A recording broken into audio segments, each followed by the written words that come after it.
chụp phượng nữa trâu kia nữa ô chắc cần nữa ôi yo ôi yo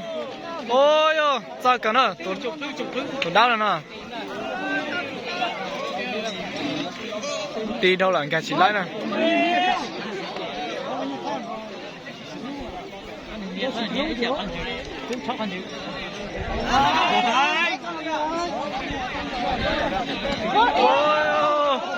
nhẹ là thế nữa, vô trâu thế nữa, tụi đó là sao cú chở nữa, tụi nó cú ti thôi là cầu chỉ lái thế nữa,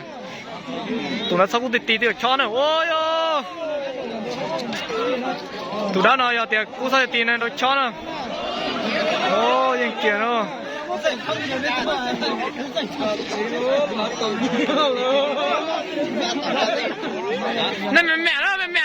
này mẹ đó.